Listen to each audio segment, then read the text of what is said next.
because it's so big, it'll take up like my whole suitcase. Then I think I need to give it a go. Horror thriller?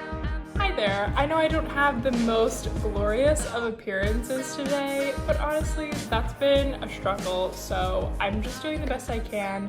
And I've been wanting to make videos, so I figured I just need to get over it and just make the video and stop bothering about my appearance. If people like it, they will like it. So I hope you like it. But the content of the video, which I hope is why you're here and not for my appearance, is some books I'm excited to read over the summer. I don't normally buy physical books, but I have definitely been influenced. And there was recently a sale on bookoutlet.com, which I had never purchased before. And most books were like under $7. And so I was like, all right, maybe I just like do it. And I don't know why I always struggle to like spend money on books, even though that's like what I spend most of my time doing. But it's mostly because like I don't like a lot of books. And then for books I read, like I'll mostly only read them once. But I want to just be someone who like rereads books, because literally when I was younger, I would just like reread the same books.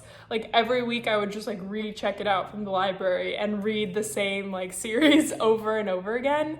And I'm like, you know what? What's wrong with that? Like, yes, there are more books. Oh, Milo. Like, yes, there may be more books I want to read now, but I still can, dedicate time to do some rereading.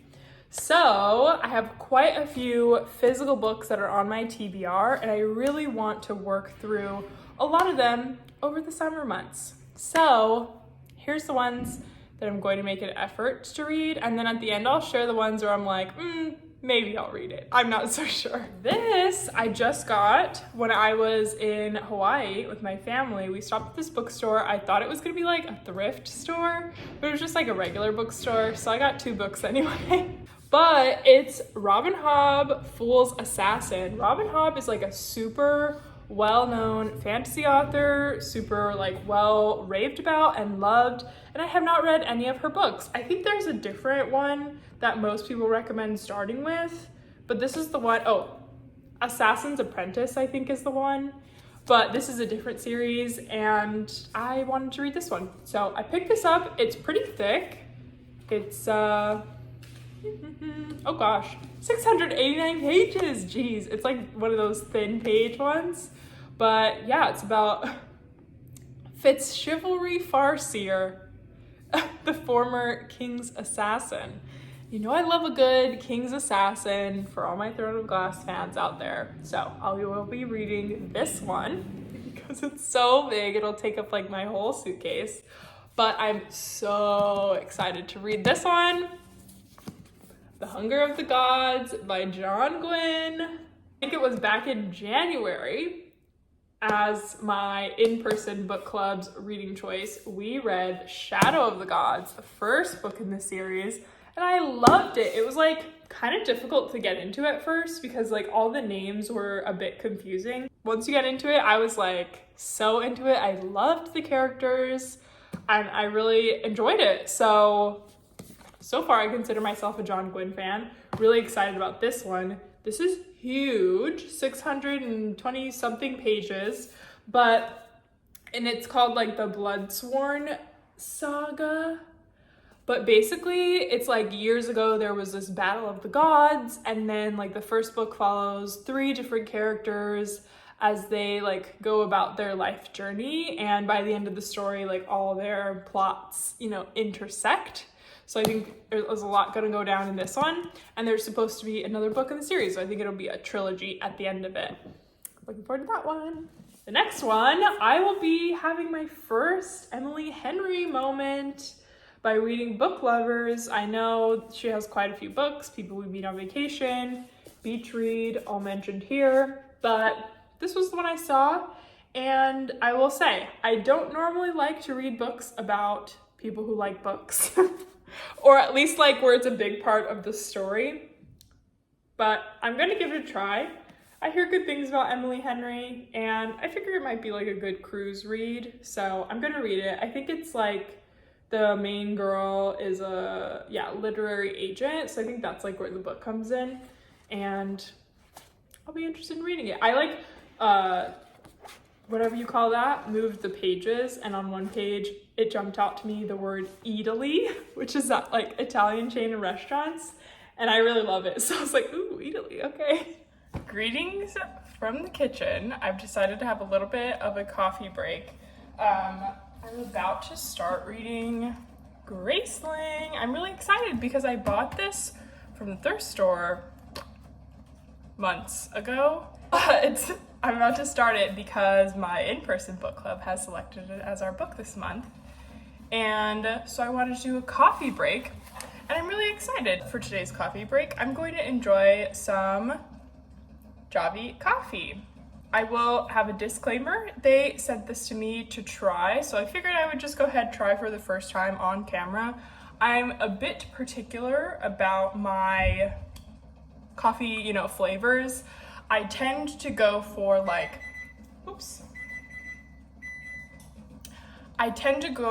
coffees that are stronger. So like cold brews or espresso based drinks, things like that, I prefer over like a drip coffee. So I'm really interested to see how it holds up. I found before that any like concentrates I've had are more on the like strong side, which I like, but the ones I've had, especially like from Trader Joe's, are very acidic. So I'm super intrigued to see how it goes.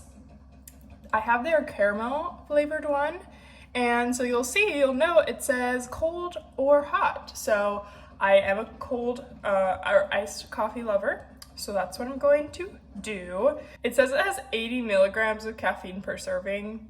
I don't actually know how much caffeine is in anything, so I don't know how much that means to me, but let's go ahead and try. I'm gonna do the milk base because I do prefer like lattes or cappuccinos.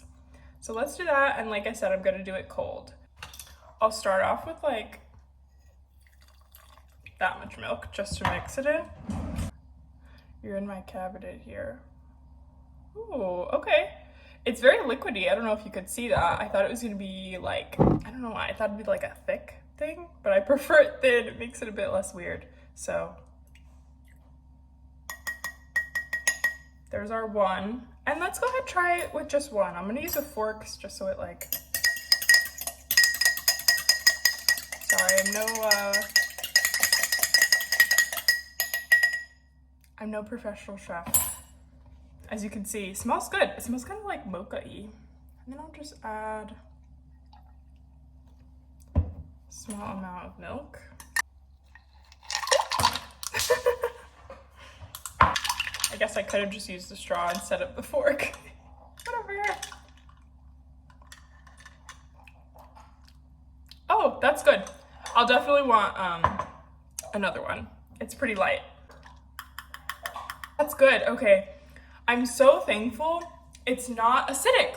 Like, to be honest, that's really what has prevented me from getting any previous like coffee mixtures where you mix it in with water or whatever to like make it a full drink. Because I don't know why they're super acidic. But this tastes like normal, like a shot or whatever you want to call it. I will say, the flavor isn't like so strong. Like I can tell, I don't know if it makes sense. Like I can tell there's like caffeine in it, but the coffee flavor itself isn't like super overpowering. So I can actually go for even like stronger coffee flavor. I'm not gonna add more though, because I don't know what the impact of the caffeine will be on me. But in terms of like drinking this and whether it's like a pleasant experience, I'm super pleased. I definitely will drink this. But I will add a little bit of creamer because again, it's like just the coffee concentrate, and I have unsweetened almond milk from Aldi. So I didn't like add any particular sweetness. And this has no like 0 grams of sugar, 0 grams of added sugar and everything. But it still is like sweet. Like I could still drink this on its own, but I do want just a little bit of maybe, I have like a vanilla that I don't think will contrast too much with the caramel. But yeah, okay, I've been talking so long. I will leave some information on screen here. I'm really excited to have my first partnership with the brand that I actually enjoy. Thanks, Javi, for sending this to me. I'm gonna go ahead and enjoy this. I'm gonna enjoy this. Okay, my beloved V.E. Schwab. I will finally be reading Darker Shades of Magic, or A Darker Shade of Magic, singular. And this is a really popular series by V.E. Schwab. I believe her other, maybe final book within this series is being published later this year. I want to say September. And I was like, okay, I follow her on Insta. I'm seeing all this hype and I haven't read it. Addie LaRue is like one of my top fave books of all time, which, let me just say, I also ordered in this little book outlet haul of mine because I just needed to have it. I love this. This was a 5-star read for me. I absolutely love it. So I need to do a reread of this over the summer. I love this book. And it's like, it's so much bigger in person than I thought it would be. But it feels so nice. It's beautiful. But yeah, it's by V.E. Schwab, the same author. And I read another one of her books, which is like a YA horror thriller. Maybe thriller, more on the thriller side. And I didn't really enjoy it. But V.E. Schwab has stated before that each of her books she writes like for a different audience. And I could definitely tell that from Addie LaRue and Gallant, which is the one I read. So I'm really interested to see if I like this one as well. Fingers crossed. Yeah. The God of Endings. So I was in the airport once and I saw this, and from the description, it kind of gave me Addie LaRue vibes, and I was like, oh my gosh, this could either be really good or really terrible. So I figured I would give it a try since it was on sale. It's about a lonely artist who heads an elite fine art school for children in upstate New York. She has endured heartache and turmoil after her grandfather's long ago decision to make her immortal like himself. Now her life's upended when one of the gifted children from a troubled home comes, and there's a shocking presence from her past and a growing hunger for blood. So it explores the human condition and all its complexity and asks the question, is life in this world a gift or a curse? And that's the question I ask myself every day. So even though I work in marketing, I'm definitely a consumer and susceptible to advertising. And I saw the author of The Darkening, Sonia Mara, do an Instagram reel about her. It was this book, and she was cutting it. It was a cake, but the cover was this book. So she was cutting it, and the text on the screen was if you like, and then it would say along the spine, a dark prince, and she would cut the cake and pull off a slice. And as she cut it, the pieces of the cover would stay on the pieces of cake. And then in the end, she mushed all the cake together and then produced the book or something. It was really well edited. I'm sure I'm doing a bad description. But yeah, I picked up The Darkening. Good reviews from Adeline Grace, who wrote All the Stars and Teeth, and I think she wrote the Belladonna series as well. But from the tropes that the author listed, I was ooh, that's definitely my kind of thing. It was the next one, 6 Crimson Cranes. I heard about this one sometime last year, and I don't even know anything about it, but I heard it was good. And I know there's been a rise in, books by Asian authors and about Asian characters that are promoted. Funnily enough, the author of Graceling promoted this one, and you'll see in the clip that I break away to talk about Javi Coffee, I'll be reading Graceling this month, which is June. And so yeah, 6 Crimson Cranes, the most gorgeous cover about a princess who has a secret. She's forbidden magic in her veins, it says. So yeah, and I think it's multi-POV, which I really enjoy. So I will be checking that out. My next one that I want to read on the cruise, because I just feel it'll be a nice vibe, is Sea of Tranquility. This is just a beautiful cover. This was one that was not on my TBR before the sale, but as I was scrolling through the website, I saw this cover and I was like, wow, I love that cover. This sounds like it'll be so ethereal and magical, and I wanted to read it. So it's kind of a long description. A virtuoso performance that is as human and tender as it is intellectually playful.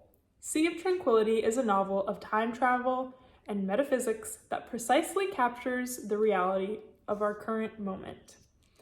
And even that alone, without the rest of the description, I'm like, oh, that sounds like a good one.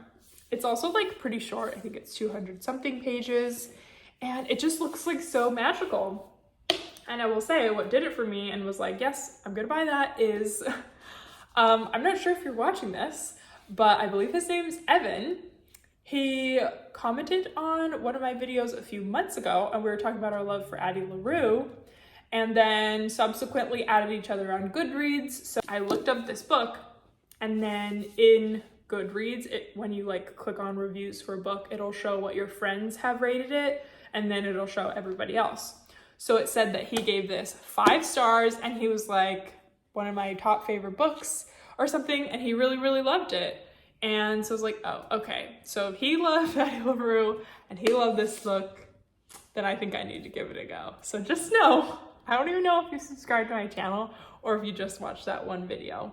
But just know, I bought this because of you. I'm trusting your taste. Don't let me down. Okay, so then my maybe book is Outlander. I've had this for months and months. I got it at one of my local thrifts, or like thrift book stores specifically for books, and it's just so thick. And I think when books already have movies or shows, it kind of intimidates me from reading them because I know it already has a fan base, and like I've never watched Outlander or read it. Like so long, like oh my gosh, for a first book in a series to be 850 pages, it's just gonna be a lot. So this is a maybe. We'll see when I get around to this, but I do want to make my way through my physical to be read list. Let me know what you're planning to read this summer. It's gonna be a lengthy book summer, I'll tell you that much. In addition to all these, of course, I have lots of ebooks that I'm wanting to read, so I'm excited for those. But let me know if any of these are on your list, upcoming, read list, or if you have read any of these, let me know, but no spoilers in the comments, please. Thanks for watching. I will see you in a video soon. Bye.